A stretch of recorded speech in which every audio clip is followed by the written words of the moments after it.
Jadi kita kawal terus ada usaha untuk melakukan penyuapan sebesar 5 miliar melalui beberapa orang yang dekat dengan Doktif ya. Jadi untuk pernyataan ini kalian bisa pertanyakan ke Bang Rasman, betul nggak bahwa saudara lawyer dari saudara DRL itu meminta damai dengan angka 5 miliar.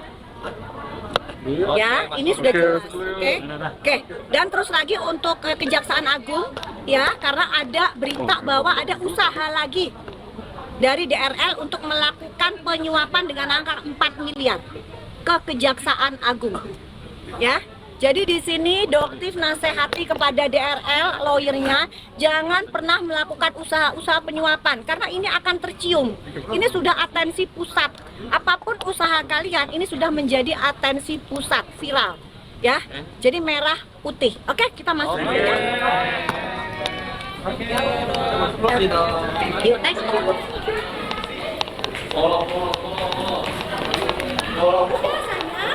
Nanti kita ketemu lagi ya. Yuk,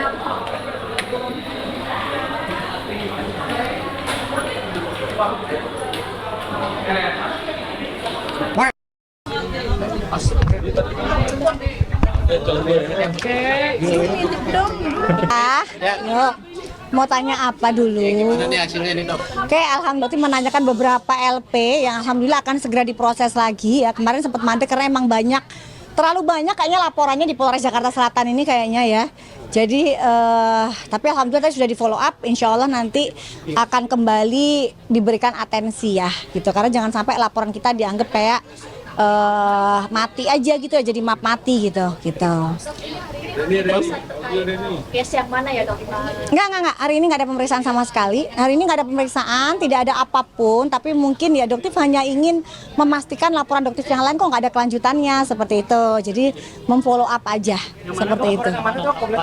Kenapa? Yang kemarin-kemarin ya. Jadi ya ada cukup banyak sebenarnya sampai lupa. Jadi ada cukup banyak laporan yang jelas tentang pencemaran nama baik ya, pencemaran nama baik. Dan juga laporan Doktif ke DRL seperti itu ya. Jadi ada juga laporannya Doktif ke DRL di Polres Jakarta Selatan, pencemaran nama baik sama. Jadi kalau misalnya nanti DRL ya, kalau masih emang kamu kooperatif ya seharusnya kan kamu datang di panggilan ya kan. Nah tapi ternyata memang tidak pernah datang seperti itu. Mohon maaf yang terkait update Oh ya, untuk yang TSK mungkin Doktif akan dimintai keterangan per tanggal 6 ya. Ya, jadi itu pun mungkin kesehatannya Doktif juga akan menunggu kesehatan daripada saudara DRL. Kan tanggal 4 kan beliau juga diperiksa ya. Jadi kita lihat karena Doktif ini tergantung juga kesehatannya terhadap kesehatan dari saudara DRL. DRL sehat, Doktif sembuh.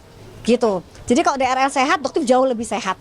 Gitu. Tapi kalau DRL sakit, ya Doktif jauh lebih sakit karena ancamannya kan lebih besar di DRL.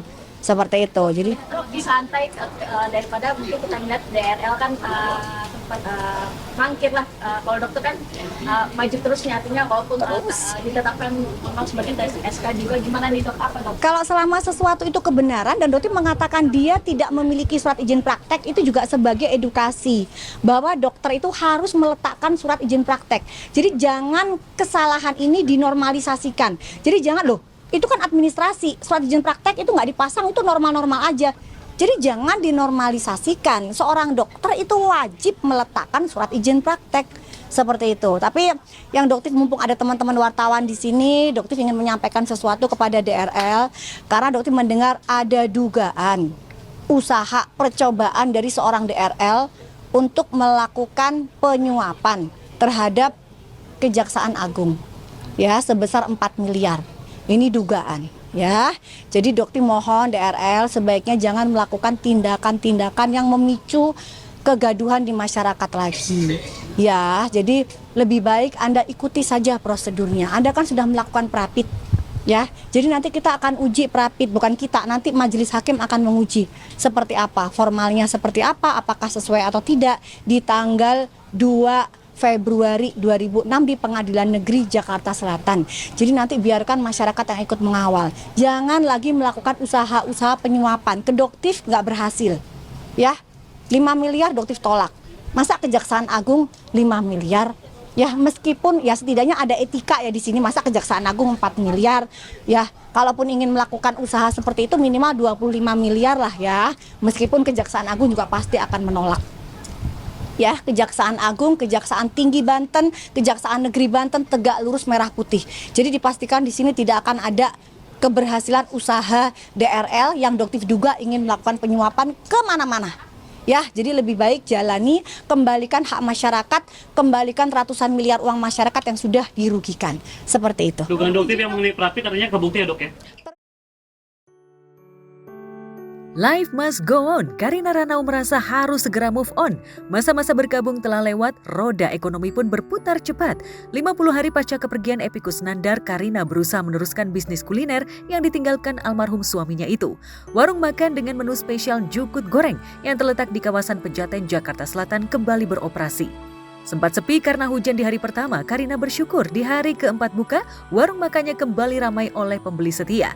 Bahkan presenter Dilang Dirga datang langsung untuk membeli beberapa paket nasi jukut goreng. Tapi benarkah Karina memajang foto Epi di depan mesin kasir untuk sugesti mendatangkan hoki?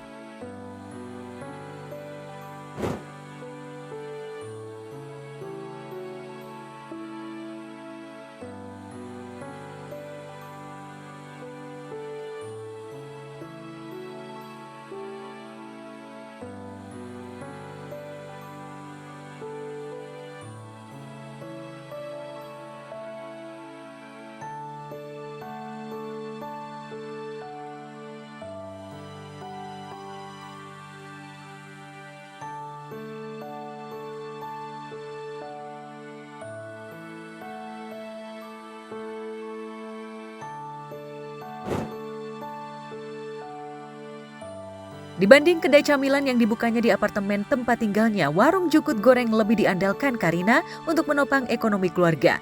Di warung itulah ia menyadarkan harapan bisa mengumpulkan pundi-pundi uang untuk menafkahi Quentin Stanislavski, putranya yang masih sekolah dan usianya belum genap 17 tahun. Kelak Karina berharap Quentin atau Q terbiasa melayani pembeli dan membantu oseng-oseng jukut.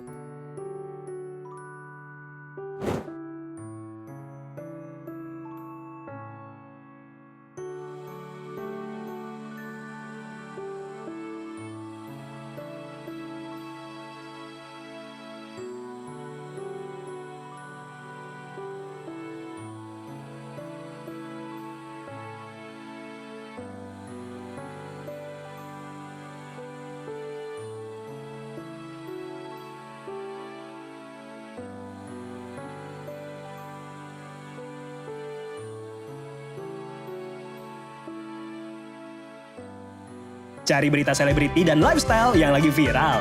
Di sini tempatnya. Yuk subscribe, like, dan share. Oke Zone Vibes. All the vibes you need.